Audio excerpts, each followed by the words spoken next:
پاکستان اگر 148 نمبر پہ ہے out of 148 countries in gender gap index, اس کی مین وجہ ایک ریزن یہ ہے کہ ہماری خواتین کو جو ریفلیکٹ کرتے ہیں کہ ورک فورس میں ان کی تعداد بہت کم ہے، اس کی شرح کل انہوں نے ہمیں بتائی، حالانکہ اس میں بھی ڈسکرپنسی تھی۔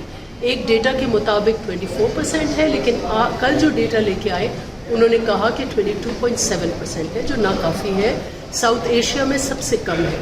جو دوسری ان سے ہم نے بات کی کہ کیونکہ بہت سارا خواتین کا لیبر ان ریکگنائزڈ ہوتا ہے، ان پیڈ ہوتا ہے، ان کیٹیگرائزڈ ہوتا ہے، انفارمل ہوتا ہے، گھروں میں وہ بچے کام کرتے ہیں، بچیاں کام کرتی ہیں، اس کی کوئی نہ رجسٹریشن ہے نہ ریکارڈ ہے، تو ہم نے اس کے اوپر بھی کوئی خاطر خواہ جواب نہیں تھا۔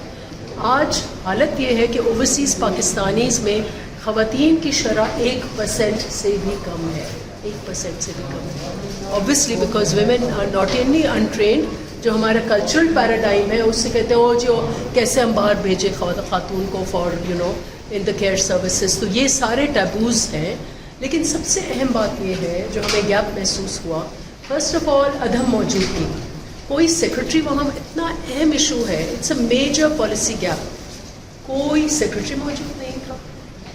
جونیئر سٹاف کو لے کے آئے تھے جن کی پریزنٹیشنز ناکافی تھی، نامکمل تھی، لیکن جب تک اس ملک کی بنیادیں آپ کمزور رکھیں گے، اس ملک میں بے روزگاری ہوگی، افلاس ہوگی، بھوک ہوگی، غربت کی شرح 40% سے زیادہ ہوگی، تو پھر آپ کتنا باہر اچھا پروجیکٹ کریں گے اپنے آپ کو۔ سو اس کی امپورٹنس انفارچونیٹلی نہیں ریئلائز کر رہی گورنمنٹ جینڈر مین اسٹریمنگ کمیٹی کی، اور میں نے وہاں کافی ان کو سنائی بھی۔ ہوپفلی اسپیکر ول ٹیک ایکشن، اور نیکسٹ میٹنگ میں ہم ان کو دیکھیں گے۔ ہم نے کوئی بھی ان کی پریزنٹیشنز ایکسیپٹ نہیں کی۔